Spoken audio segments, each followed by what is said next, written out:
Hi, everybody, and a very good afternoon. I hope you guys had a great lunch and a great session earlier. Okay, we're going to get started with our Innovation Thursday webinar just in a couple of seconds. Okay, welcome to today's Innovation Thursday. It's going to be a very, very great seminar today, as we have lined up a series of problem challenges issued by our problem owners, and we're going to be running through them today. And the topic today will be on, let me go back to the previous slide, is on new technologies, right? So we're going to be talking about some of the challenges that are revolving around new technologies that we'll be looking at. So welcome to Innovation Thursday. This is part of a series of webinars that we have we're creating in support of our new Innovation Call 10. Okay, just want to do a quick update. Today we were originally supposed to have a presentation by our problem owner Ferrero, but due to some last minute complications, they are not able to present today. So we hope to have them present at another Innovation Thursday seminar coming up really, really soon. Okay, I'm going to get my colleague, Mr. Bay, to share the slides that we have. Okay, thank you very much, Mr. Bay.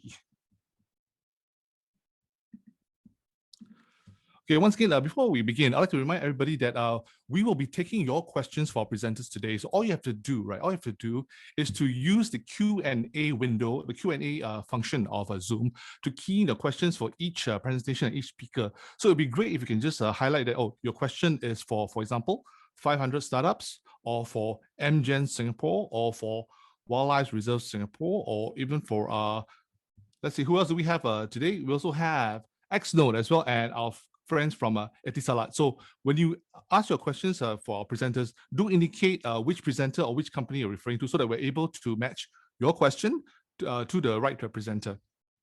Okay, so once again, you can use the Q&A function of Zoom to ask your questions for our presenters today. So do indicate to which presenter or which company you're addressing the question to, all right? And we'll try our very best, right, to answer all your questions today, okay? But because time is of the essence, right, we may not be able to answer all the questions. So what's going to happen is that we will compile the questions that are not answered, and we will post them on the Open Innovation Platform on the forum, right? On the forum on the Open Innovation Platform page. And you know the address? Okay, you're gonna test me, right? Okay.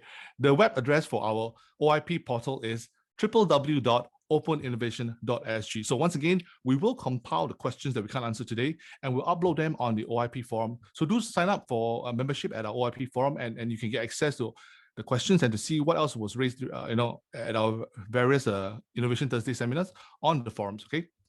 So, okay, I know I've been rambling on because it's post-lunch coma, so I'm trying to wake everybody up. Okay, so what is OIP? Now, OIP, in essence, right, is a virtual crowdsourcing platform. Okay, it bridges the real business challenges to the it bridges real business challenges, right, with innovative solutions by our community of tech solvers, right? So the challenges that are hosted on OIP, right, they're supported by a very structured innovation process, right? So we have a refinement process, we have a curation process, and we even scout for the solvers to meet your challenge, all right? So the problem owners will gain access to a diverse pool of solvers. Right now, we have over 11,000 registered problem solvers in the OIP community. Okay, and both locally and regionally as well. While our tech firms, right, who join us, right, they receive the capability support for evaluation and prototyping. Okay, so do you guys watch the budget speech this year at Parliament, during the Parliament, the budget debates, right? So OIP was one of 3 platforms, right, that was highlighted, especially highlighted by our Deputy Prime Minister, Mr. Heng Swee Keat, right, during his budget 2021 speech. And therefore, we announced during the speech that he announced during the speech that we're going to have a couple of new features for the OIP platform, right? This includes a new discovery engine, right, that will help companies facilitate innovation discovery. And another cool feature will be something called a digital bench, right? It's going to be a very cool digital environment for companies to test their proof of concept prototypes, right? So it's going to enable very rapid prototyping. Okay. All right, so moving on to today's program, I'd like to say that we are very honored, right, to have 4 of our problem solvers here today. Okay, so they are Etisalat, Xnode, MGen Singapore, and of course, Wildlife Reserve Singapore, who's going to present on 2 challenges today. So it's going to be quite a very exciting session. And on behalf of IMD, right, I'd like to thank all our problem solvers, right, for being committed to innovation and for being trailblazers, right, in the industry, using open innovation to pave the way forward, for your development. Right. So today, let us appreciate, right, the fact these companies are stepping forward to take the lead in innovation and giving us the opportunity to solve the problems with them. Okay, Mr. B, can you move on to the next slide, I suppose? Oh, sorry, tell you what, I will go through the slides later, but in the meantime, let me just give a more, finish my introduction for today's event before we start. Okay, as you can see, I'm having a bit of a technical issue with my computer. My change computer is a bit old. Okay, now, the OIP would not be possible without the support of all of problem owners, right? So basically, we're going to say that we'll take this opportunity to thank you guys once again, and we welcome everyone watching today, right, to utilize the OIP community to work on the challenges together. And one more special item for today. You're very lucky. We have a special insights presentation by our friends from 500 Startups to kickstart today's session. But before we start all that, I'd just like to have one more gentle reminder that, once again, if you have questions for any of our presenters, do fill up your question in the Q&A function of Zoom, all right? And we will be able to answer them as best as we can. If not, we'll post them on the OIP forum website. And basically, we look forward to a very cool session today, full of learning and full of new knowledge discovery. But before we begin, right, we'd like to take the opportunity to tell you more about our latest Innovation Call 7 and some of the cool features in it. Mr. Bay, can you help us play the short video about OIP Innovation Call 10?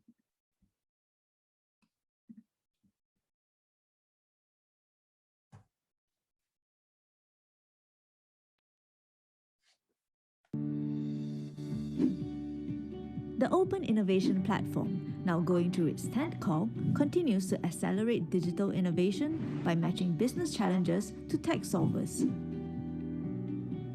Offering a wealth of expertise and technology, our still growing pool of over 10,000 solvers has catalyzed many successful projects.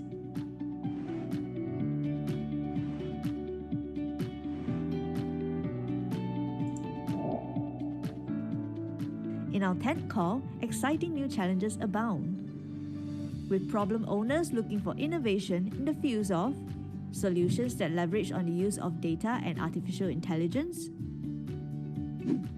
streamlining their operations and taking them to new levels of efficacy and efficiency, solutions applicable to digital platforms, and which tap on the latest and best technology available. With new and expanded sectors joining our ever-growing platform, new innovative opportunities and attractive rewards abound. In one of our biggest innovation calls yet, 27 challenges with more than $1.2 million in prize money await your solutions. More information is available at the Open Innovation Platform. Check out our website today.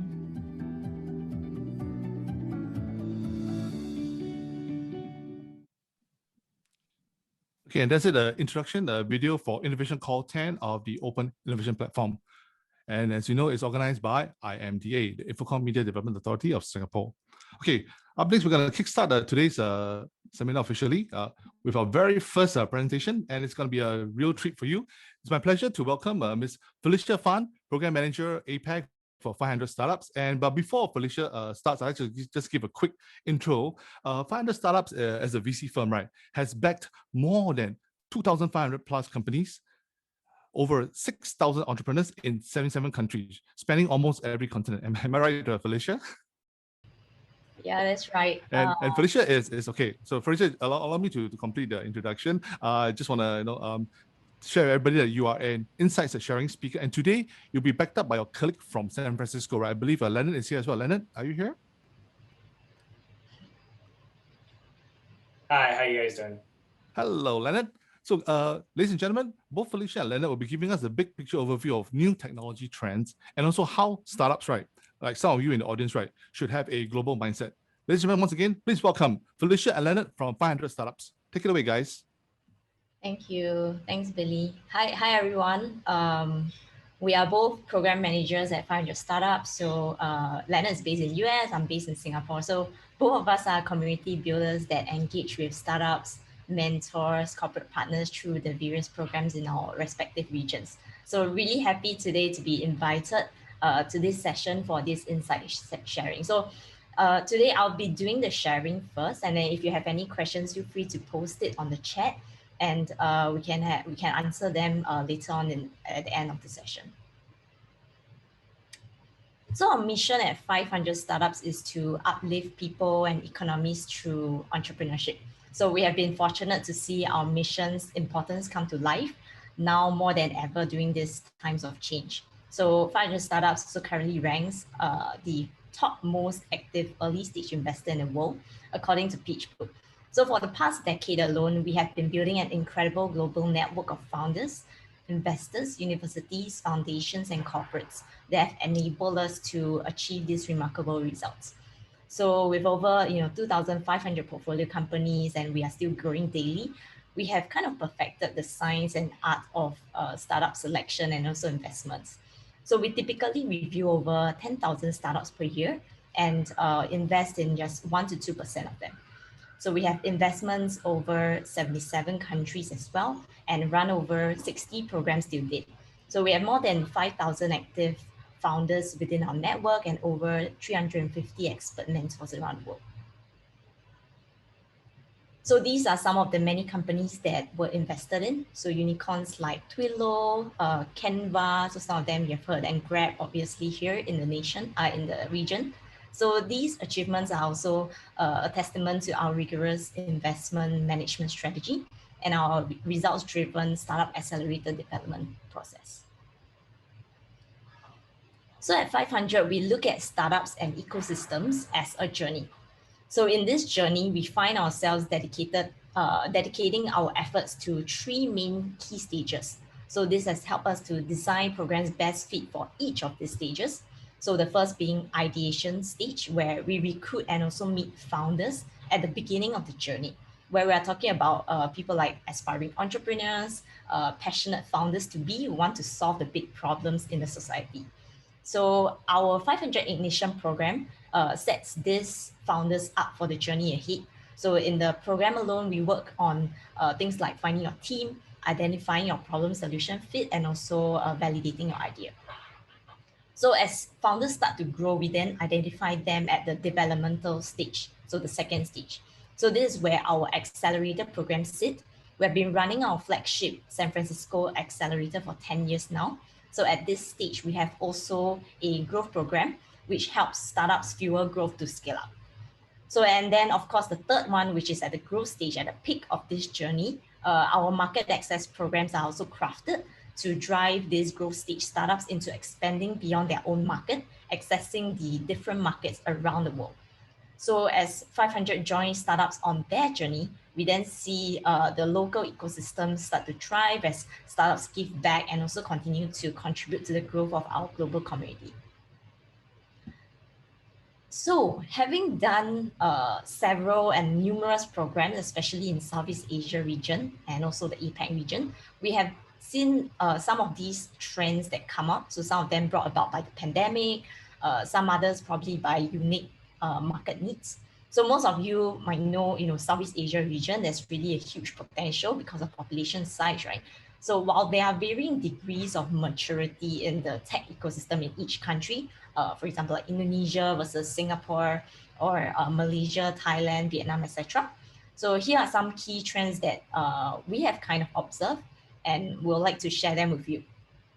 So the first key trend is definitely health tech as an upcoming sector, especially in this environment. So apart from the pandemic alone, there's also an increasing aging population. So and issues like underdeveloped infrastructure, the lack of supply of quality doctors, etc., that spark more innovation in this area.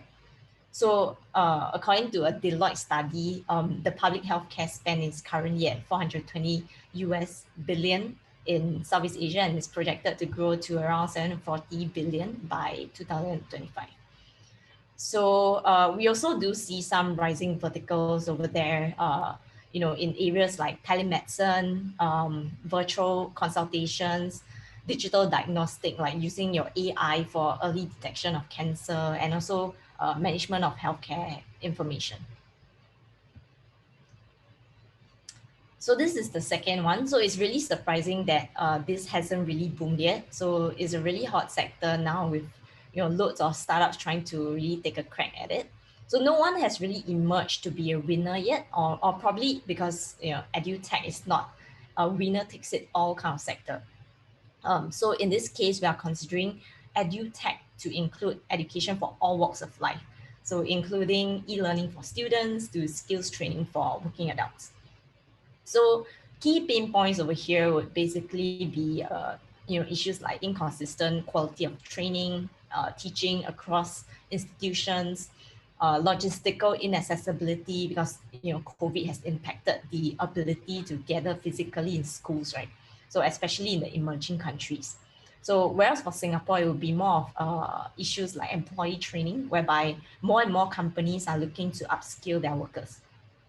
So some of the rising verticals that we see would usually be the e-learning platforms. So your K-12 education, so 6 to 16-year-old, creation of unique content. So for example, via films, music, or virtual field trips. There are also more learning management platforms that we see nowadays, whereby they try to make a better version of a Google Classroom to kind of help to facilitate the parent-teacher interaction.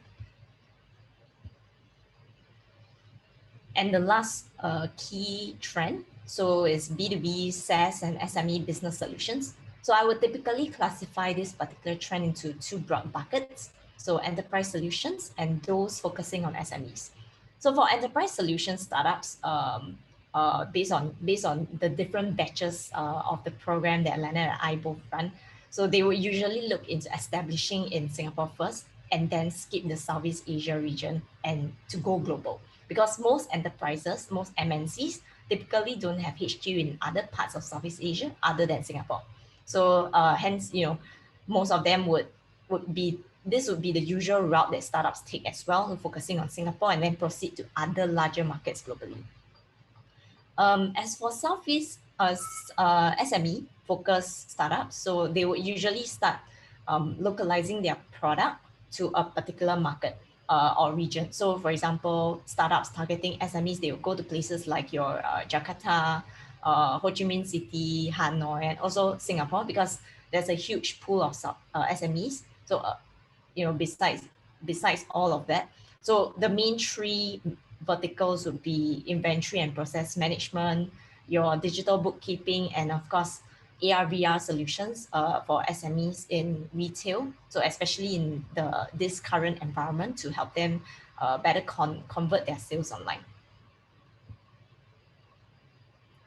So being able to know what problems that require solutions in your own country is just the first step, right? So many startups want to solve a problem they see or face, and this actually, believe it or not, limits them. So in wanting to create a solution, besides being able to identify who your solution is for, it's also crucial to see how your solution can be used to address other markets besides the one that you are targeting your home country. So the question I'm asking is, are you thinking global? So as a startup, especially one in a growth stage, you have some traction, some revenue, maybe even repeat customers, right? So the next thing you obviously would ask yourself is, how do you scale? So apart from the obvious, like, oh, you should get more customers, you should raise more funds, get more money, the key here is really to think global. And we have 3 key steps for you on how do you do that. So the first one being, talent exists everywhere. So you might want to think about, building your team, your winning team remotely. So depending on the nature of your business, to be able to access the best talent and and to build your winning team, especially if you operate in an area with a competitive hiring situation, you have to look outside. So there will always be talent within your country, but in a world that we live today, right, where borders are now really digital, so everyone is like working across borders, you might want to consider remote workers. So talents can be found anywhere. So really just to keep your options open. Second one being experiment, adjust, and then experiment again. So when you are planning to launch your business, always conduct rapid experimentation first to know if there's really indeed a product market fit. So be intentional about your goals when you enter the market. Give yourself deadlines, set clear objectives. Example, like how many customers you need in order to build a team there. If you can't find a product market fit, pivot. If you can't pivot at that point in time, move to other markets. And the third one being, the startup journey doesn't have to be a lonely one, right? So we believe that all roads have been traveled on. There's bound to be someone out there who can support you. So at 500 alone, we have a global mentor network that supports and guides the journey of startups. So get a mentor in order for you to understand the market fast, either individually, through a program, etc. So many startups don't really like to go through this approach, as there are always doubts to do so, right? Like, will the mentor waste my time? How do I know it's the right mentor, etc., etc. So, but often, this is often the quickest way to test your market. So to test, to also learn from the pros, the industry pros, and find your product market fit quickly. And then once you're armed with the right team, sufficient data from the experiments, and you have somebody to guide you, you are ready to try accessing a new market. So at 500, we want to be part of that journey. So our carefully designed market access program, like the global launch. So we get startups market ready in 16 weeks, either in the US market or the Singapore market. So it's one that supports this global mindset per se. So the program itself is split into 2 phases. Phase 1, which is an 8-week virtual program designed to help founders formulate a go-to-market strategy, things like conduct experiment and really be on your way to set up your company locally. Whereas for phase 2, it's an in-person, in-market program. You'll be there locally to get yourself plugged into the local community and market. So there are 2 main programs under Global Launch. One is Global Launch San Francisco, whereby Singapore-based startups get to go to the US, and Global Launch Singapore, whereby global startups from all around the world expand into Singapore. So we do it both ways because we know that there's a need for such cross-border exchange program that helps the startup not only to understand the market access, but also build a support system and network. And of course, by being part of the program, startups will get tailored industry mentorship, attend the master classes, get up to speed on market knowledge. And also besides that, there will be networking sessions conducted where you get to meet the local players. And when you join this program, you'll naturally be part of the 500 Global family, whereby you enjoy a lifetime mentorship from our mentor community, as well as exclusive perks from our network partners. So these are some of the success stories that we have had over the short span of the last 2 years. So both Leonard and I, we run 3 batches, of Global Launch till now. And for Global Launch San Francisco, we have brought over 30 startups to expand into US. So 3 of the Singapore alumni are EV. So EV is an AI solution startup. They have successfully completed a 6-month pilot with Siemens. And then Trains, a digital supply chain platform. They have managed to ink a deal with US-based software firm R3. And lastly, Affable. So they have managed to raise the 2 million funding to expand into US. So the opportunities are endless. So what we do is really to equip founders with the skills, knowledge, and network, and then you can go and knock on doors and really get into the market right. So the great news is we are now accepting applications. So for both programs, Global Launch San Francisco Phase 2, which is the in-person immersion, and also Global Launch Singapore Phase 1, which is the virtual program. So apply by 2nd of July, 6 p.m. Singapore time if you are keen, and there will be priority review, just exclusively for this session if you apply before 30th of June. So both programs will run for 8 weeks, from 2nd of August to 24th of September this year. So visit us at global-launch.500.com for more information. So if you are ready to take your next step to solving global problems with a global mindset, come join our Global Launch program and get yourself started. So thank you. If you have any questions, feel free to, if we have time, we can address some of the questions now. If not, feel free to email them to us at global.launch@500.co. Okay, thank you very much, Chair. Felicia, and we're still waiting to hear from Leonard, but Leonard, you'll be jumping in right when we have a Q&A, right? Yeah. Okay, that's cool. Okay, that's cool. All right. So the good news is we do have questions, and the first one, the first two rather comes from Jose. Jose, Felicia. Hi, Jose. Jose, I'd like to welcome you to use the Q&A tool to ask your questions, but we're going to take our questions that came into the chat right now. So Jose has a question for Felicia, and he says to Felicia, can I migrate my single proprietorship company registered in the Philippines into a startup under 500 startups?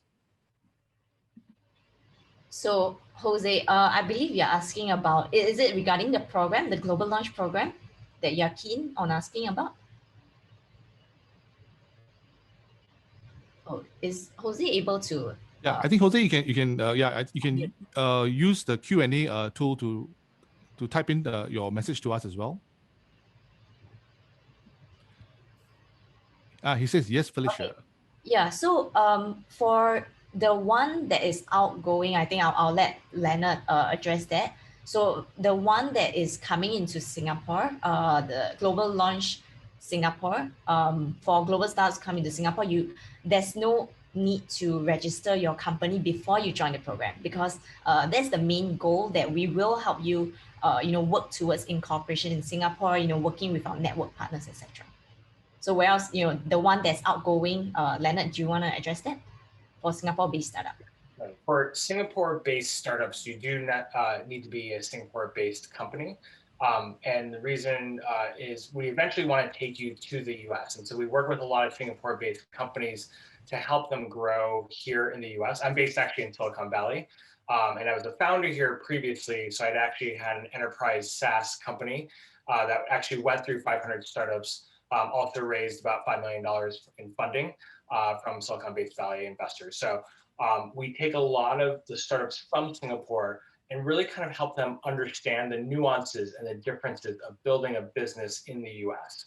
And so that's a lot of what we do. But once you come to the US, in terms of registration, typically if you want to get fundraising from the US, most investors here want to see you registered as a Delaware C Corp.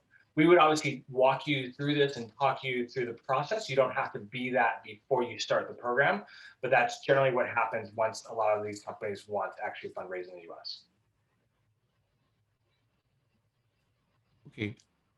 Okay, I think Jose also has a follow-up question in the sense that he's saying, is it possible that his startup can be supported by subscription membership by angel investors and VCs? Because his startup supports IPOS program, right? Valuation of intangible assets and intellectual properties for Singapore SMEs. So Jose, I suppose your question is, can your revenue model be based on subscription membership by angel investors and VCs? Okay, Felicia and Leonard, what do you guys say? Yeah, so we are really open, industry agnostic at the moment, to accept all types of applications from all over the world. So currently, we still will, being part of the application process, it also means that all the startups will go through an interview process, and then the team will kind of evaluate whether or not there's a fit for you. So, aligning on what your expectations are, what you want to gain out of the program, and then we'll kind of align it and share from our perspective. Okay, anything else from Leonard or Felicia? Yeah, I mean, I think there's a lot here that we'd have to dig into. To answer your specific question around, can your business model be a subscription business model for investors, right? Like, I don't know. Right, like I honestly, I had to dig in a little bit more in terms of what you're actually offering. I probably have some initial hypotheses, but this is where we would typically have a discussion, right? And every startup that comes to the program has unique situations, and the founders, honestly, are the ones who are the experts in the room. They typically understand the industry forwards and backwards. Hopefully, generally they've already sold into the industry previously, or understand how to sell into that industry if they're a B2B company. And that's where we've seen a lot of the success, right? Like, but honestly, we can definitely walk through your specific situation or any situation to understand, okay, what's the right business model to approach, how do you do this? And what Felicia was mentioning before, that second point around founders who experiment, that is actually one of the critical features of the founders who actually succeed. It's the speed of iteration. Okay, now that I get some feedback from customers, what do I take from that information? How do I adjust my business model? How do I adjust my my sales model, my marketing model, whatever it might be, so that I actually can grow much faster than where I am right now? And so that's a lot of what we try to teach you through our different various programs that we have. All right, thank you. That great answer from Leonard. I believe Jose has replied that he will apply for 500 Stars program before 2nd of July. So thank you very much. I think that wraps up our session with Felicia and Leonard from 500 Stars. Thank you very much for a great presentation. And thank you, Jose, for your questions. Thank you. Thank you. Segment of our program. Thank you, guys.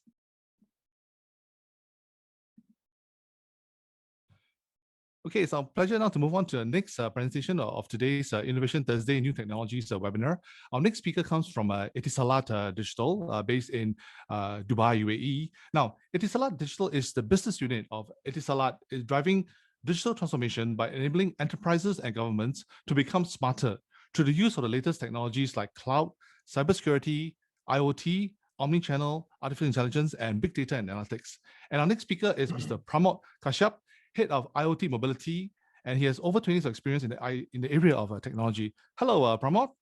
Just to give a quick introduction to you. So Pramod says he keeps abreast of all the emerging technologies that are very hot right now, including 5G, AI, and drones. And he has a penchant for adopting all these technologies for automotive and mobility verticals. Okay, Pramod, take it away on your presentation, and you're going to talk about your business challenge for Etisalat Digital, which is 5G-enabled urban mobility intelligence. Okay, Pramod, please take it away. Thank you so much, Billy. Good afternoon, everyone. My name is Pramod Kashyap.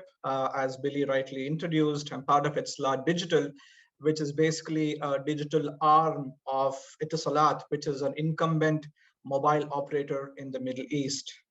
So I'm just going to share the screen now in order to,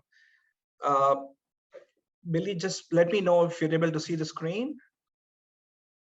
Okay, great, excellent. Yeah, it's great. Excellent. So without further ado, let me just start off with the particular topic for the challenge, 5G-enabled urban mobility intelligence. My presentation would be a combination of first few slides would be more in terms of what we currently do, just to set up the base, and then we go into the challenge itself, and then we wrap it up with a Q&A. So Etisalat, this is going to be the agenda, introduction to our company, what Etisalat Digital does, and what we've been doing, the problem statement, and then we're going to give some information about what exactly we're looking for, and then the formalities in terms of which already you must be knowing about it in terms of evaluation criteria, deadline, and then wrap it up with a Q&A. So Etisalat Digital, as it was formed in 2016-17 timeframe. That was when just like any other telco would want to actually monetize from the data revenue, because obviously you feel that the voice revenue is going to actually being stagnated.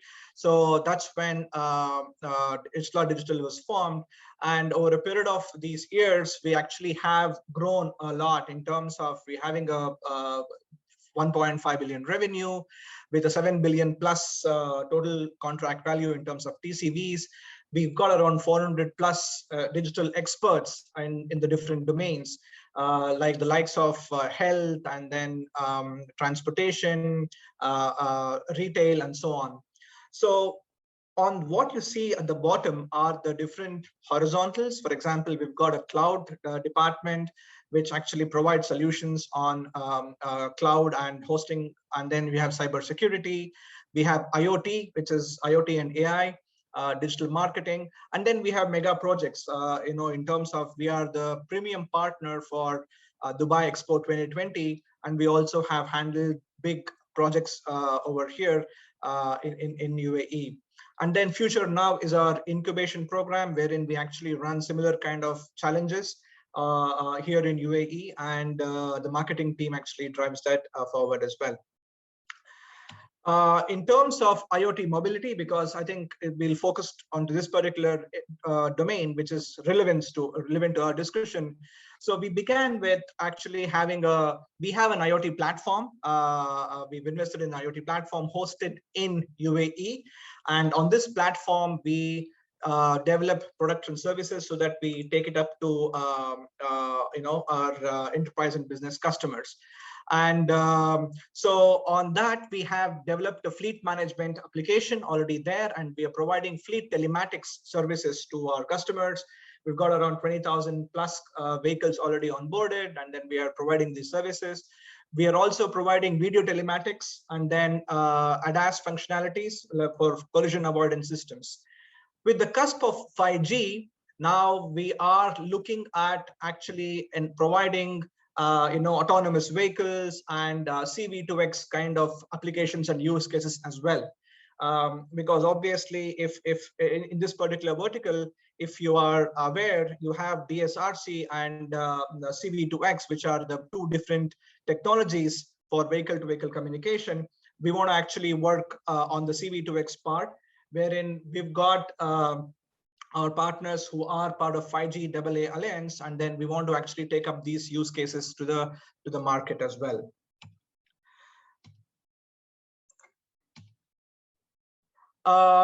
So from 2021, all car manufacturers who are providing vehicles to this part of the world, this is a specification, should be equipped with eCall.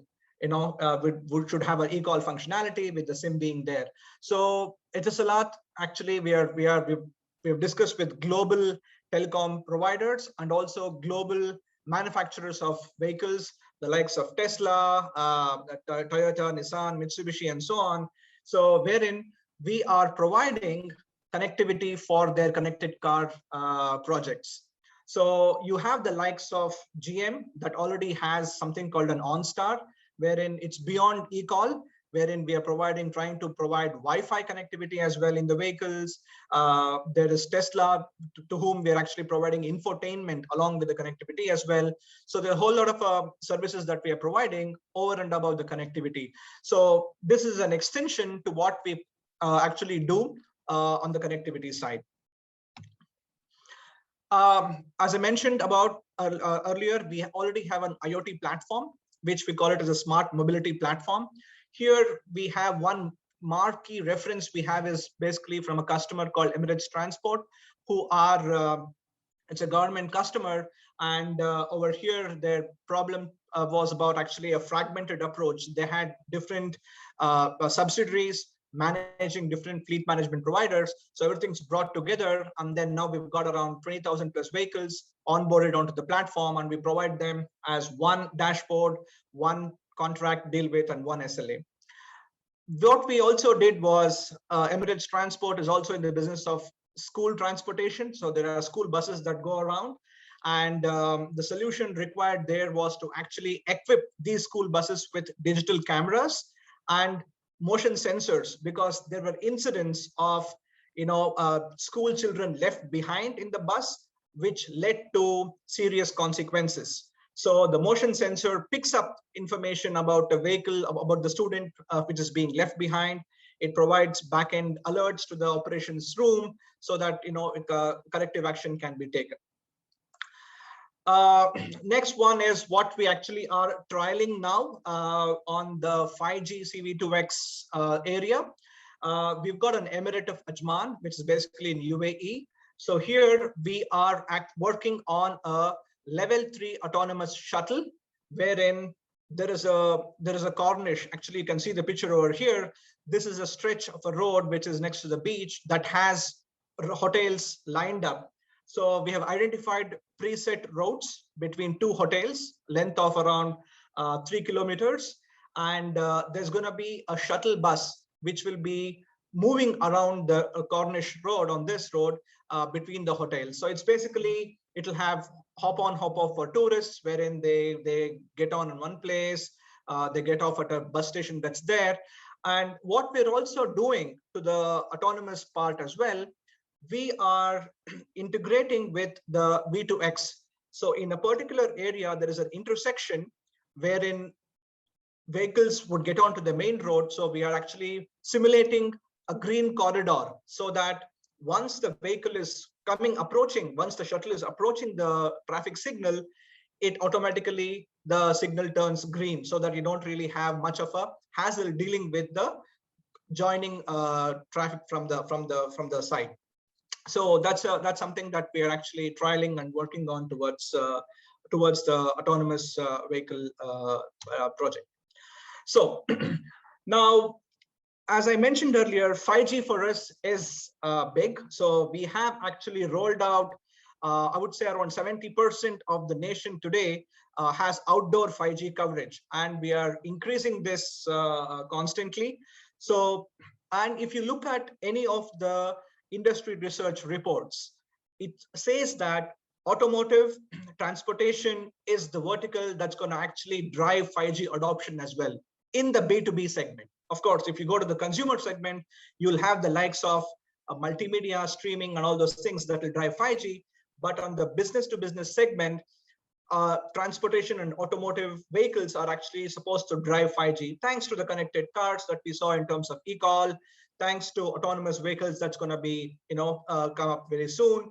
So what we want is actually to look at using 5G to enhance the mobility intelligence of connecting these vehicles. Because see, now we already have a platform that is having a good amount of vehicle base that is actually reporting about all the vehicles that are giving us data. Now, how can we leverage 5G and use our platforms to make traffic better, make the conditions, to get rid of congestion on the streets of Dubai. So we want to actually work with the traffic regulators as well, and also with our own enterprise customers in terms of offering services and solutions on top of what we currently offer, in order to make situational awareness and to make faster decision making on the road. So for us, the problem statement is, how might we leverage on 5G to enhance urban mobility intelligence, connecting vehicles and the transport system in real time for better decision making on the road. It can be integration with the cameras that are there on the roads, cameras that are there in the vehicles. It's a combination of all those things, and leveraging our platforms. So what exactly are we looking for here? Now, if you see, the next level of intelligent transportation systems, or the ITS, will be using RSUs, the roadside units that may be there, integrating with the onboard units that may be there in the vehicles, and then assimilating and synergizing this data through a platform, and then providing real-time information to the users on the road. So it can be through HMI, human machine interface, that vehicles may already have, or it can be through a mobile app which Etisalat already has, and it gets populated over there and gives the information to them. So we are looking at solutions, we're looking at ideas basically, wherein how can we combine and get all these things, all these siloed or independent data that's there, and bring them all together. And of course, we are looking at not as an on-prem solution, we are looking at a cloud-based solution itself, because our platforms are installed on the cloud. So one of the requirements that we have as a regulated telecom provider is that the data sovereignty should be there. I mean, like, it shouldn't really be leaving the country. So we would want to really look at a scenario of having applications available on our platform. So this is something that we always encounter, wherein it may be on Azure, because by the way, we already have an Azure tenant in Etisalat Cloud, and we are working towards having a AWS tenant as well. So that's something that that's required. Now, interoperable with existing applications. As I mentioned, we have a existing platform and we have applications, or it can also be third-party applications that we may actually foresee to have in the future as well. So the idea or the solution that you're going to propose should be interoperable, meaning, it should be having APIs and SDKs available so that we actually can use them in order to make it interoperable with the existing systems. Communication with third-party data sources. Today, UAE, very much similar to Singapore, is a extremely tech-savvy nation.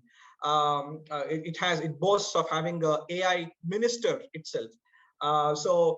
And there is a lot of impetus and a lot of focus provided to the government agencies on each vertical, including transportation. So we should be able to actually have integration capabilities and communication done with the third-party data sources on the government side and also on the private side. Let us say we may need to really work with certain let us say battery companies that are actually offering services. It can be to certain roadside assistance companies that are providing assistance. So we need to really get information from all these sources as well. And of course, the most important stuff is the autonomous vehicle. Now, one of the things that we actually see is in the area of autonomous vehicle, all the OEMs, they seem to have their own platform. They have their own platform wherein they look at how can we leverage our platform itself. Now, we want to actually see a scenario wherein we can retrofit a solution and make existing vehicle autonomous. So we want to actually look at that kind of a scenario, and we are encouraging solutions and ideas on that stream as well. So this is more in terms of what are the things that are there. It should really have more of an intuitive interface, as in it should be rich in graphics basically, and it shouldn't really have much of a cluttered interface. Accuracy is important for us because, of course, it all boils down to mission critical applications, because let's say, for example, if you're actually trying to let them know that you can make, let's say, signal phase and timing is a typical use case that we see. And if it is not accurate, you'll have a vehicle actually trying to go forward and trying to make the signal, but if it's not accurate, it may result in chaos and an accident. So it has to be really accurate and reliable as well. It should be an open system, of course. It should not really be a proprietary one, because as I mentioned, again, interoperability is very important. We should be able to actually have easy communication between the systems. It should be seamless there as well. Security, yes, I think this is needless to say, because I think as many of the research reports and news that you see, the next 9/11 kind of a scenario is expected from hacking connected vehicles, and then like making major disasters. So security is really a key thing. So we need to ensure that the solution that we are being shown is actually an extremely secure environment as well. So what we're actually looking at is more in terms of, we don't want to actually have B2C kind of a scenarios wherein it can be like an infotainment, or it can be a Wi-Fi kind of a thing given to the consumers. It has to be more in terms of a B2B2C. For example, our customers would be our enterprise customers, who in turn can offer this as a revenue stream to their end users. So that's the kind of information that we are seeking. So this is what is in it for you. I mean, in terms of all the benefits, I'm sure you already know about it. IMDA must have actually reached out and must have provided the information to you already on this. In addition to all this, what you actually get is about ability to showcase, ability to be a partner of Etisalat, and then possibly have a joint go-to-market, like wherein we look at jointly taking the solution to the market, and then being a government entity, we also have good working relationship with the government transportation regulators and agencies. So it's going to be more in terms of working together, collaborating, and then taking the solution to the UAE market together. And not only that, of course, yes, in terms of, if you look at most of the solutions in the Middle East, UAE seems to be the flagship. The kind of, everyone looks at UAE in terms of driving innovation, in terms of adopting latest technology. And you have Saudi Arabia, which is a neighboring country, and it is opening market to that, which is far more wider, far bigger, and getting access to a country like Saudi Arabia is one of the key benefits that you may actually see, because Etisalat also operates as an entity in these countries as well. So we are a legal entity in Etisalat Digital is a legal entity in Saudi Arabia as well, headquartered in UAE. So you have an opportunity to expand and move into the other geographical areas of the Middle East. So the evaluation criteria is something that, which is already kind of discussed. We need to see to what extent the proposed solution addresses the problems that we have kind of identified. And also it should be, to see what is the readiness, it shouldn't be that, okay, fine. Let's say for 5G, we know that there may be certain instances. I mean, if I were to actually talk about this 1 year or 2 years earlier, I would have said that, now, you know what, the modules are just not ready for 5G yet. Qualcomm is still working on it, but now, we are in a much better situation now with the advancement of certain modules and hardware available. So I think whatever you're proposing and ideating, it should really be ready as well, in terms of it should be tangible to take it. In terms of solution advantage is how effective it is, how innovative it is. For example, as I said, we already have an IoT platform. We have a M2M SIM management platform. So we would want to leverage on this in addition to the solution that's being proposed as well. And in terms of the company profile, and then what exactly is the revenue traction, as I mentioned about the joint go-to-market, we can look at the different models in terms of how to address revenue streams. It can be more of a wherein for every license is sold, for every per vehicle per month, more an OPEX model, or it can be a one-time CapEx expenditure that can be done. So the model itself can be discussed and arrive at. Pramod, sorry to interrupt, but you have just yes. about 1 minute more. Sorry about that. Perfect. I think I'm done. So I think the deadline is 30th July, and then please we solicit information from your side in terms of addressing the challenge that we have put forward. So with this, I'm going to rest my presentation, and then I'll be happy to take any Q&As that you may have. Okay, thank you very much, Pramod, for a very interesting presentation on the problem challenge from Etisalat Digital, which is 5G-enabled urban mobility intelligence. As you can see, he has given a very thorough explanation of what they're looking for. So right now, we don't have any questions in, but don't worry. If you have any specific questions for Pramod and for the challenge from Etisalat Digital, do look out for the forum that's on our OIP portal, which is at www.openinnovation.sg, and look for the challenge, which is 5G-enabled urban mobility intelligence by Etisalat Digital. Thank you very much, Pramod. I understand it's still morning in Dubai, right? Yeah, it is. I hope I have not interrupted your breakfast. But anyway, no, not at all. Enjoy. Yeah. So thank you very much for joining us today, and I think you gave a very good presentation. So we look forward to having more submissions for your challenge. Thank you very much, and we'll move on to the next speaker on today's schedule. Thank you, Pramod. Thank you very much. Okay, our next speaker comes from a company called XNode, and she's Ms. Wu Jingwen, Assistant Manager at XNode Shenzhen office. So allow me to explain a bit more about XNode. And yes, hello, Billy. Hi, good morning. Just give me just 1 minute to explain a bit more about XNode for our audience today. So XNode, I understand, is the leading Chinese platform for global innovation. It is a Shanghai-based startup, right, and a corporate accelerator that works with international founders to scale and with large corporates to innovate. And interestingly, I found out that XNode is also the Global Innovation Alliance partner for Enterprise Singapore. Is that correct, Jingwen? Yes. Yeah. So then just a short intro of yourself. I understand that you have several years of experience working with technology companies, and you also have a lot of experience in working in corporate innovation. So you're the right speaker for today's session. And allow me to present Jingwen from XNode will speak about the business challenge on OIP Innovation Call 10, and the title of the challenge is Advanced Water Sustainability and Management. So Jingwen, I leave it to you. Thank you very much.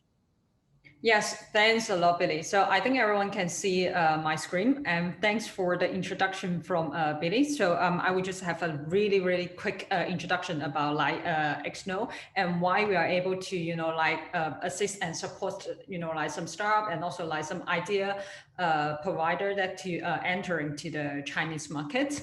So this will be the content for today, a little bit of like contest and problem statement. And I will illustrate like what we are looking for and also like leaving some time for Q&A if there's like any. So at a glance is the Exno founded like about 6 years ago. So at the beginning, we are just like doing business in China.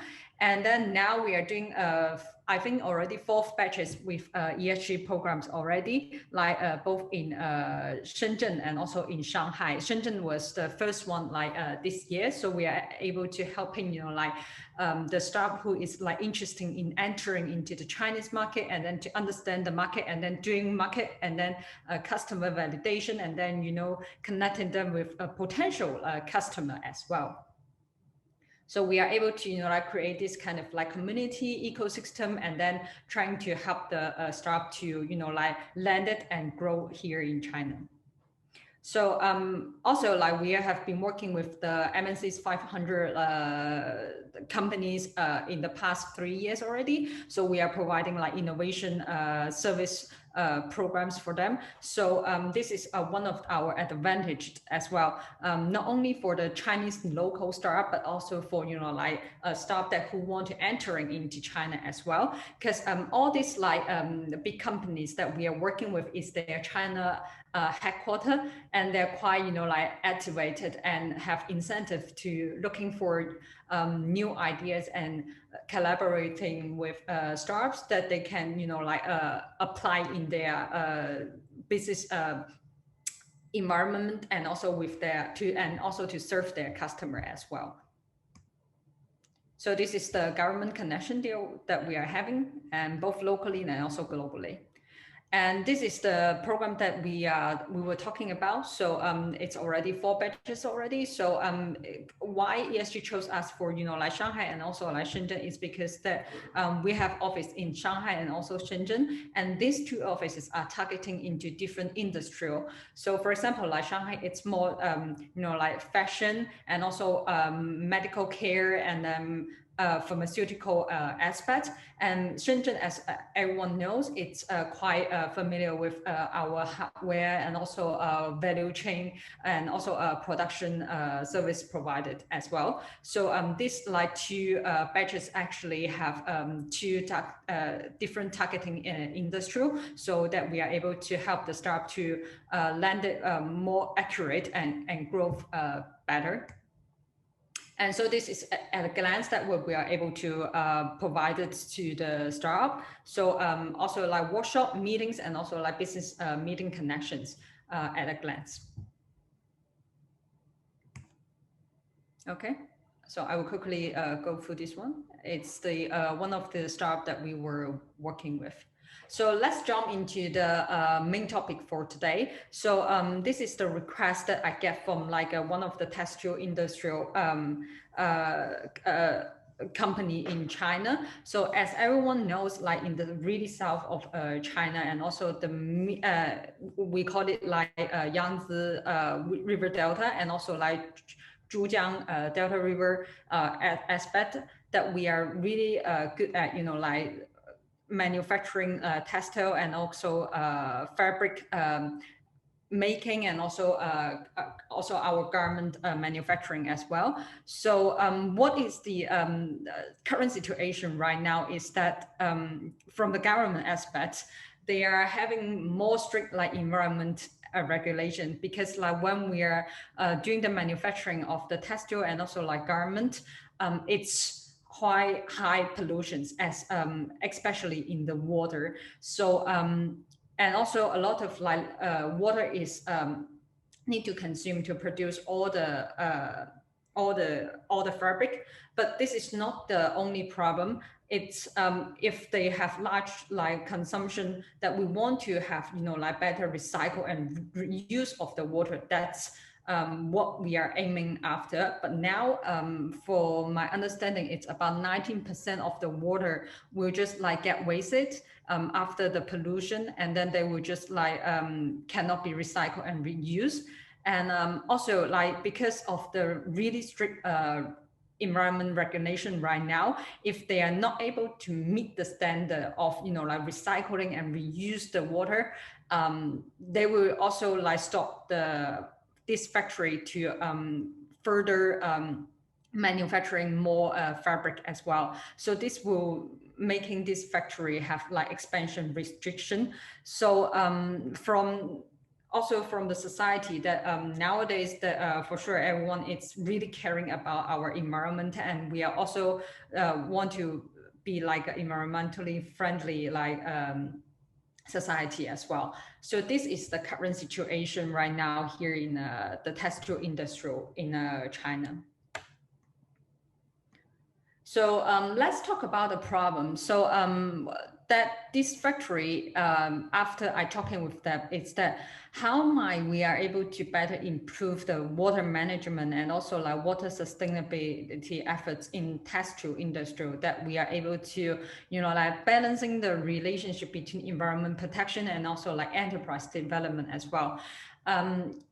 Since all this factory, they are, as you see, like the pictures that it's the pictures that I took in the factory. As you can see, like it's still quite traditional, and including the previously picture that I show you, it's only like machine and also like fabric.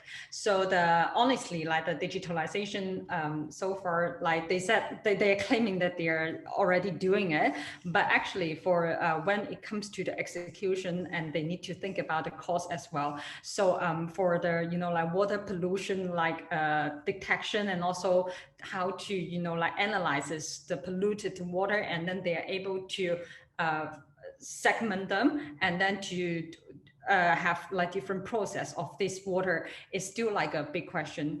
This is the reason why that about 19% of the water need to be, like go to the central factory for, like water process, instead of, like the factory itself, they can, recycle and then reuse the water themselves to saving water, and then to, like manufacturing more fabric by using the previous water. So I will briefly like introduce like what we are looking for. So the product that we are looking for is like a digitalization solution that allow efficient, like water monitoring, and also like pollution reduction, and support the sustainability efforts. So anything it's related to the digitalization that we can apply on this textile factory, especially for the water aspects, that we are welcome. And the product stage is that from the prototype, or like the commercial application that you're already applying in a factory, or you already have customer that already using the product, then I think it's that will be great. And but we want to the idea, or the team that have the deployment readiness, is because that the team need to, like having better understanding about the sustainability goals in water, like regulation here in China, and also the environmental policy in China. And but most importantly, it's because like a factory in general now in China is still quite like traditional, right, and also like conservative. And if they want to, like collaborate with like new startup, and also like the company that they are able to apply their products into the factory, the teams need to be well prepared, because like they are not really like really open-minded, and then you need to prepare to adapt to their like requirements, and also like adapt to their preference. So the team need to be quite flexible and ready to like deploy the products according to their needs. So the function that we are listing out is that firstly is can be like a real-time dashboard that they are able to monitoring all the water pollution before it released to like to the ecosystem, or like to the central factory before for the procession. And also the secondly is to enhance the efficiency of the water usage. That I think this can be both like to do on the digitalization way, or maybe you can combine it with like like some chemical or way to do so, because like if only for monitoring, it's only one way, but what we are also targeting is that how we are able to solve the problem. So if you have the solution that you're able to better use the water, and then for water recycled, that we are also welcome as well.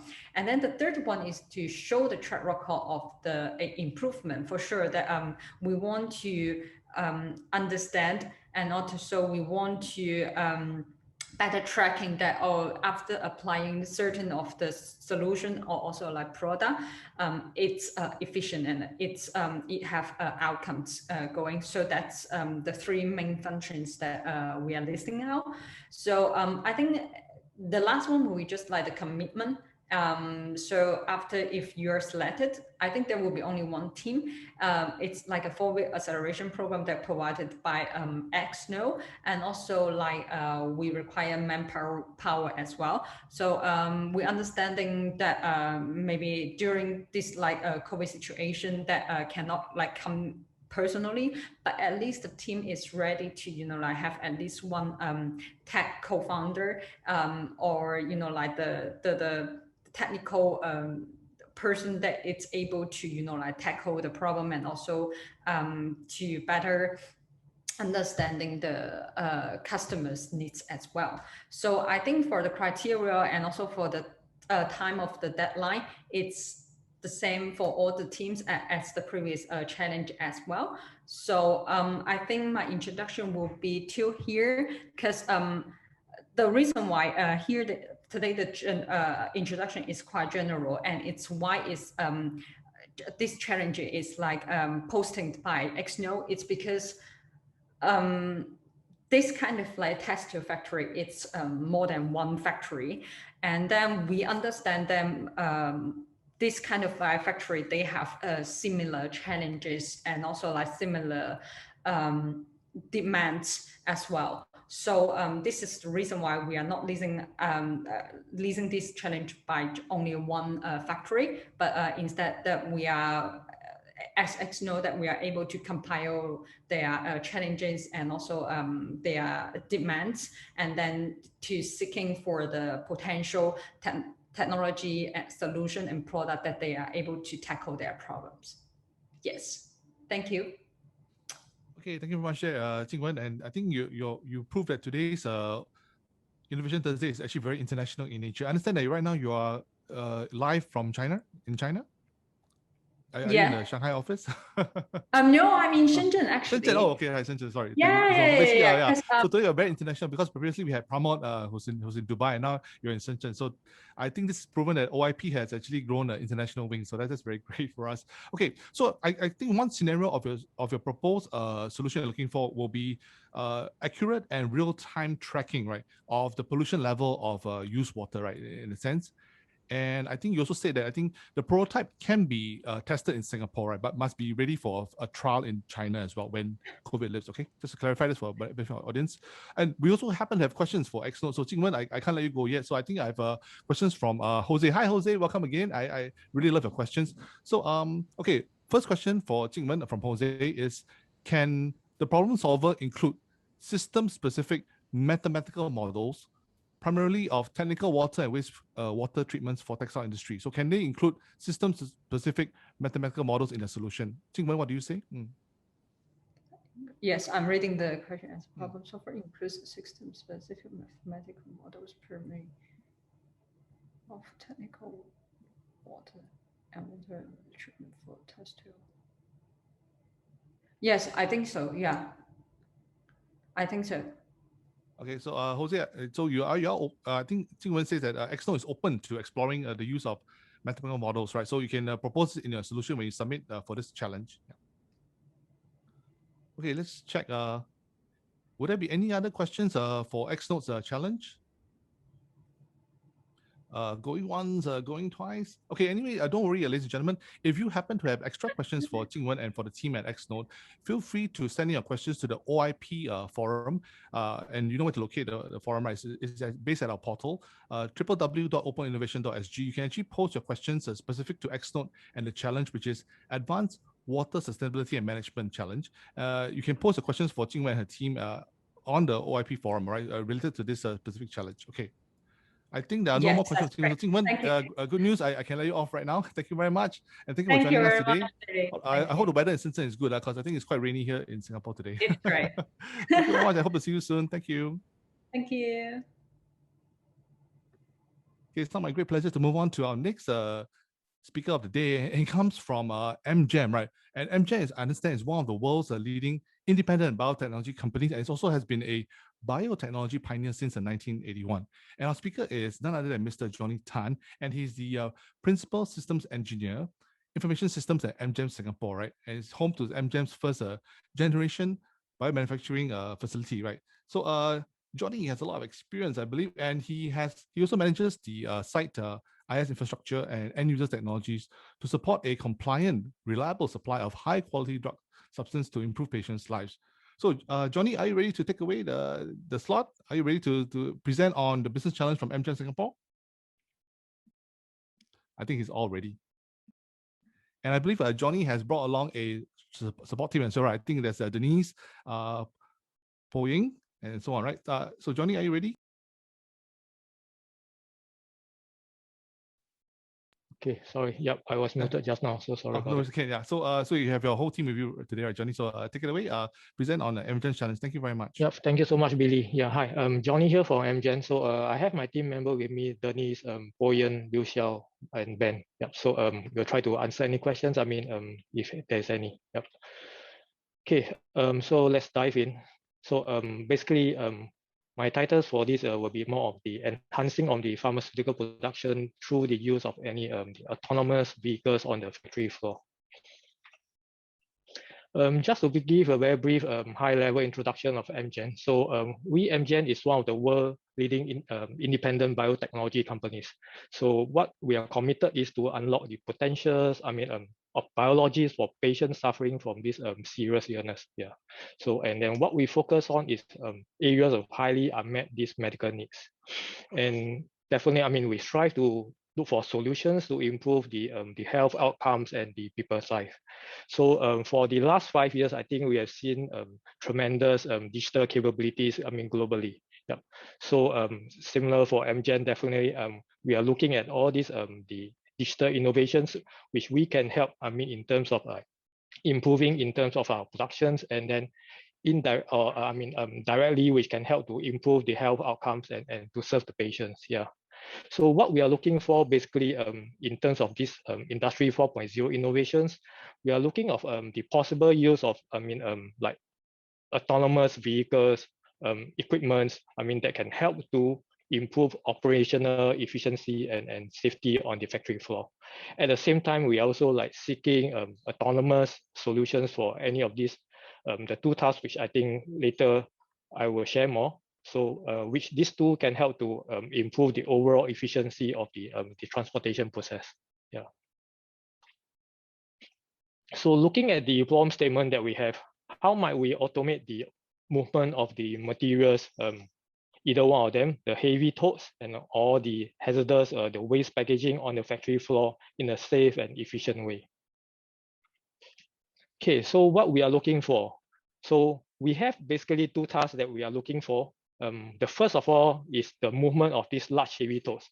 So basically these large heavy totes, they are very big, huge stainless steel containers that can weigh up to 3 tons. And they are hosted, they are inside the part of the manufacturing logistic corridors. So basically they help to aid in terms of the production process. So usually all these heavy totes, they store heavy a lot of the solvents, which is part of the production, the process. So the other task that we are looking at is the collection of the waste material. As you guys might be aware, so in the manufacturing where the process are running, there will always be waste. So we are looking at solutions which can help to transport all this waste from the logistic corridors to the waste room, and then basically we will place all these the corresponding the receptacles, the waste hazard, all these types. Yeah. So the materials include very big, huge plastic bags which can go up to like 5,000 liters, and some of the like the steel, chemical drums, and carboys. Yeah. So just to take note, for these two tasks, basically it involves the movement of the materials, I mean, through a shared logistic corridors, and safety, I mean, is something that we need to take into consideration. So when moving along, moving of these obstacles and moving of the totes or the waste materials, I mean, because I mean, this is a shared logistic corridors, so there'll be a lot of like human traffic and then goods moving along. Yeah. Okay, so what's it in for everyone? I think this is quite I think generic in terms of ideas. So what we from MGen perspective, we're offering the 60,000 in prize money for each winner of this challenge. Yeah. And the other thing that which I want to highlight is that, I mean, in terms of these solutions which the problem solver can propose or can work with us, basically they will have an opportunity to work in partnership with MGen Singapore. We are not only looking at having this solution deployed locally in Singapore, but we might be able to, if it's a workable solution, we hope that it can be deployed to even our network. Yeah. Okay, I will not go into, I mean, this evaluation criteria. I think it's quite basic along for all the challenge brief. And for the deadline, I suppose is also 2nd July. So there's the standard across for all the IMET for this challenge brief. So I think I'm done with it. Let me know if there's any questions or answers from anyone.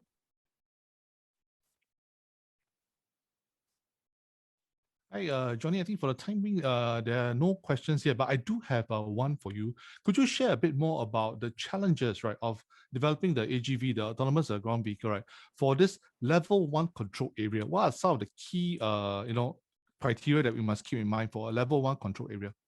Okay, so let me answer your questions, and then maybe I can get some of my team member to chime in too. So basically, I think as I just now, which I have shared, so basically is all these the totes, the hazardous waste, all these occur in a shared logistic corridor. So a lot of important things that we need to take into consideration is the accuracy of the AGV, and then the safety perspective, and also, like for example, we need to take note of the endurance. So for example, I mean, the AGV need to be able to move like 2 hours before it go to charge. Yeah, and then the other thing which I can think of is more of the cleanability, because this will be used in the manufacturing areas, so we expect this to be easy clean, or at least yeah, to minimize any the dirt or dust going to the manufacturing site. Yeah. So okay, that's a very good summary of the level 1 control area requirements. Okay. We do have a question from the floor, and this comes from Tian Yun. And Tian Yun has a very interesting question, which is basically, how is it done currently in your factories? What's the current process like? So maybe okay, I can answer to that also. So in terms of the current movement of the totes, they are being manually done, but it's being with the assistance of electronic jack pallet. Yep. So in terms of the movement of the waste, so currently it's quite manual, so it's being moved by humans. Yeah. Also, currently is a manual labor, so that's why you need an autonomous vehicle. Okay. Yes, you're right. And oh, great! I think you are causing the audience to be very excited because there are more questions coming in already. That's great. Tian was asking whether you use a forklift. I suppose that's one of the methods. Yes, we use an electronic forklift for the tote because it's like weighing like 3 tons. Yeah, I don't think a normal human will be able to carry that or move that. Unless they're Superman. But okay, that's great. Agree. Okay, so we have a question from Saga in our audience, and he says, are you open to modifying your environment a bit, like placing sensors or cameras outside the AGV? I think these are some of the more details, the discussion that we need to look into when we see, I mean, the proposal. Definitely, I mean, there's always, I mean, the exploration of that and see how it works. Yeah, but I mean, this is something that we can talk more in details, definitely. Okay, I think I also have one very layman question, because you're looking at 2 different kind of tasks, right? One is for the heavy totes, and one is for clearing of the waste materials. So in essence, are you looking for 2 different types of AGVs or one multi-purpose AGV?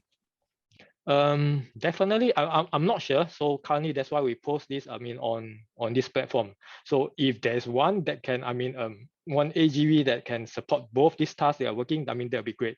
If not, definitely, I think we might need to look into two different AGV to support these two tasks. Yeah.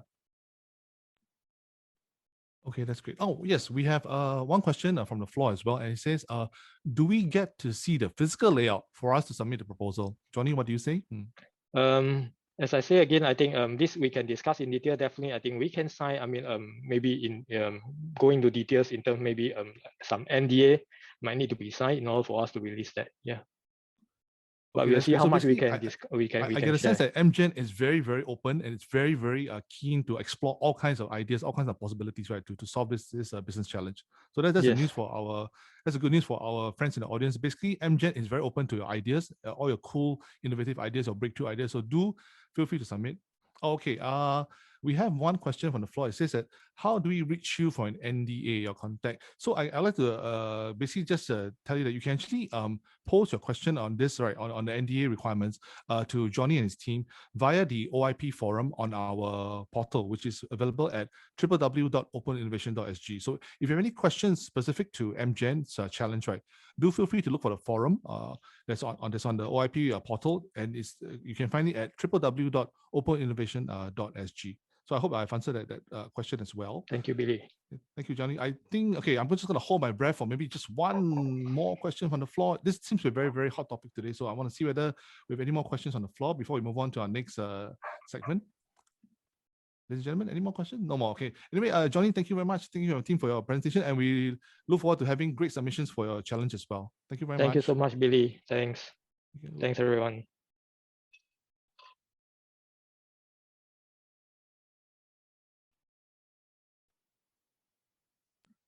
Okay, moving to the final segment of today's Innovation Thursday for New Technology. And it's going to be very, very exciting.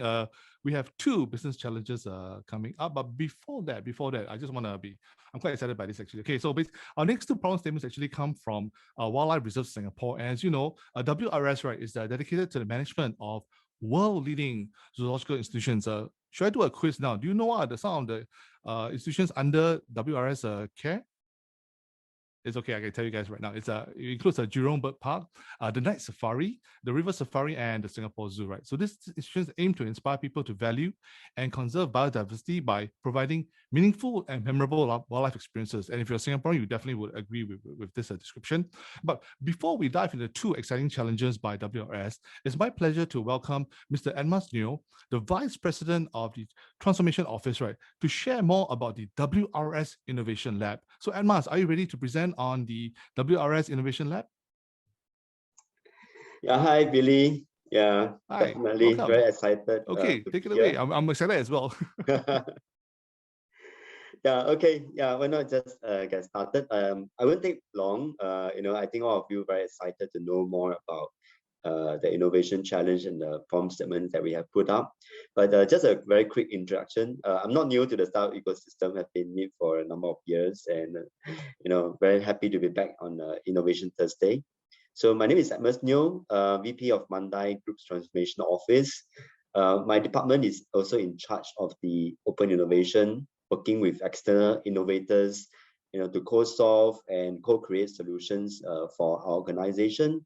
Primarily in the sustainability, biodiversity, animal conservation domain. But of course, given that we operate and manages the different parks and the exciting features that we have at the Singapore Zoo, Bird Park, etc., we also will require a lot of innovative solution in helping us with the park management and estate management. So, like what Billy has introduced, Mandai Precinct, we are undergoing a very exciting transformation. Besides the existing parks, like the Singapore Zoo, River Safari, Night Safari, and Bird Park, we will be building another 2 rainforest parks, indoor attractions, and eco hotel. Yeah, and also driving the development of the digital zoo concept to bring Mandai to the homes and beyond Singapore and to the world. So in fact, we are looking for a lot of new ideas and good ideas that can take Mandai beyond just the physical park, but into the digital realm where we can have better interaction with all our different guests and visitors and be connected with them 365 days of the year. So there are many opportunities for leveraging emerging technologies, and we are keen to work with startups with good ideas and solutions. We are very happy and thankful to Billy and Tim and IMDA's OIP teams to support us in reaching out to the community. So today we have put up two of a series of problem statements relating to animal care and habitat management for startups interested to be involved in projects related to sustainability and animal care domain and be mentored by our domain expert. We welcome you to take part in this challenge, right? So beyond that, we have different areas that you can test and also deploy a solution. But at the same time, some of the solutions that you may co-create and co-develop with us may have the potential to be deployed in other attractions as well as other zoos around the world. So without further ado, let me hand over to Billy, and he will introduce our colleague, Dr. Shan Zhe, who will deep dive into the problem statements with you. Thank you very much, Billy. Hey, thank you, Amos. Very excited to hear about the future plans and looking forward to seeing them becoming reality. Yeah. Okay, anyway, ladies and gentlemen, our main speaker from WRS today is Dr. Liu Shan Zhe. He's the acting deputy vice president, I believe, of the Conservation, Research and Veterinary Department at WRS. So Dr. Liu manages the veterinary department at Jurong Bird Park, as well as the research and animal care innovation projects of WRS. And we also have the pleasure of Mr. Ryan Han today. Ryan is the assistant vice president at WRS, and he'll be supporting Dr. Liu during the Q&A. And coming up will be the very first business challenge issued by WRS in Innovation Call 10. And I believe it's called A Smarter Way to Monitor Aviary Habitats. So I believe this applies to the Jurong Bird Park. That's my humble guess. So anyway, Dr. Liu, are you ready to share about the smarter way to monitor aviary habitats? Yes. All right, I'll hand over the mic to you. Thank you very much. Yes, thanks. So yeah, we're looking for a solution for one of the problems that we have. And the first one is inspection of our aviary mesh. So Amos already went through this, so I'll quickly go through it. We run the 4 parks at the moment: Jurong Bird Park, Night Safari, River Safari, and Singapore Zoo. And it's our mission to inspire people to value and conserve biodiversity by providing meaningful and memorable wildlife experiences. A big part of our work involves animals, and we have over 1,000 species and 15,000 individual animals at this point, which will continue to increase as we move the bird park over to Mandai and also build new parks. So for this challenge, it's about aviaries. So this is where we house our birds.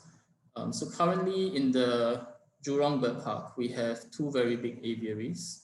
But once we move to Mandai, without giving too much away, there will be even more large aviaries, because large aviaries provide a lot of space for the birds, and it simulates natural habitats, and it allows us to mix different species of birds that would normally be together in the wild in the same space.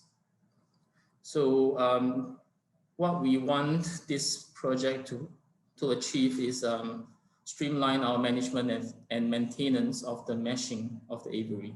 So aviary is pretty much a big piece of mesh that is supported by several pillars to the appropriate height and size.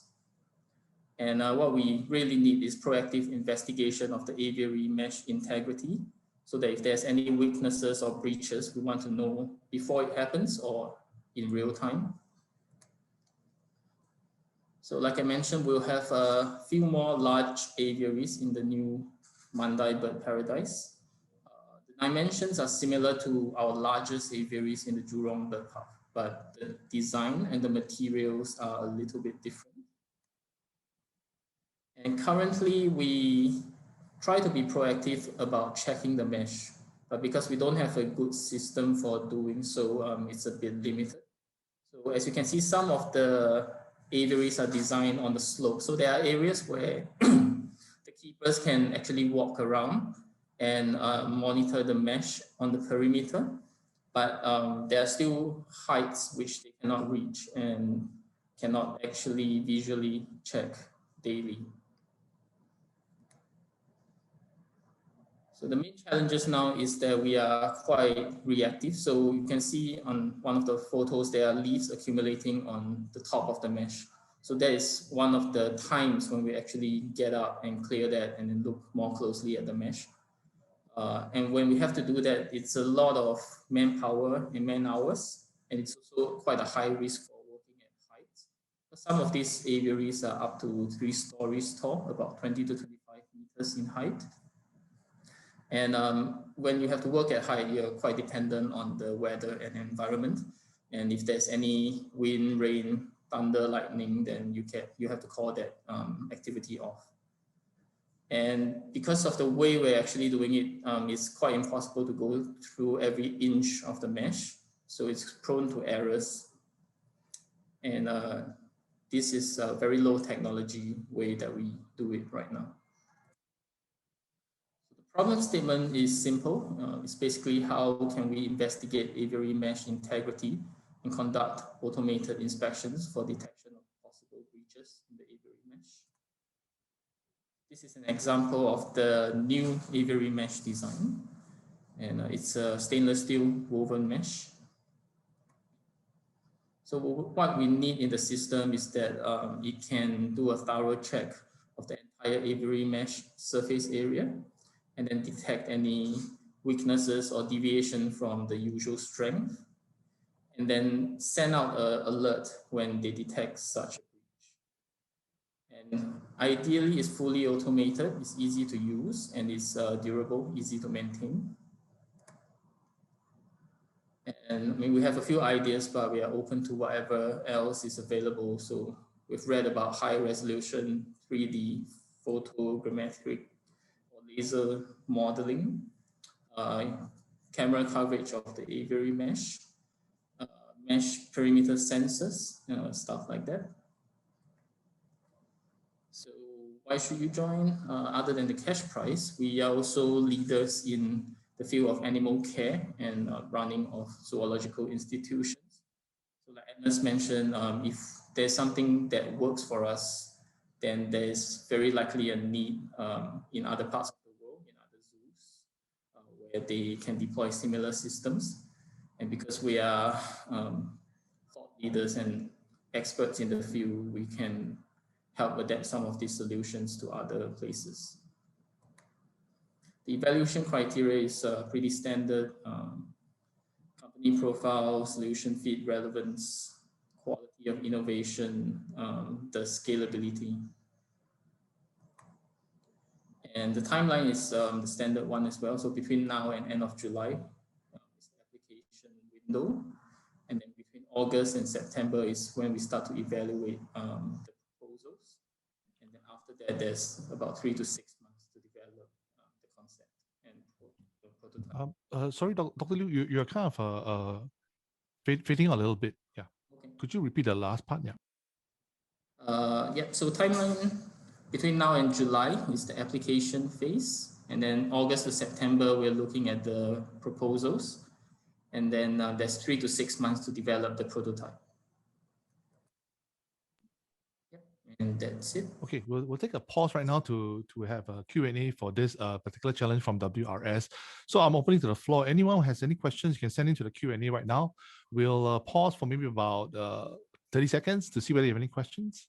Oh yes, I see a question from Jose. Jose says, okay, Dr. Liu, there's a question from Jose on the floor, and he says that, can I include increased niche opportunity hypothesis in the aviary mesh? For example, predicts that there are increased niche opportunities in the introduced aviary environment as a more available habitat, I believe. Yeah. Would you be able to reply to Jose, or maybe get him to clarify his question? Yeah. Could he explain a bit about what he means by this? Yeah, Jose, could you maybe explain a little bit more about your question, because we don't quite get the crux of the question. Yeah. Okay, I'll move on to a question from James Ng right now. And James is saying that,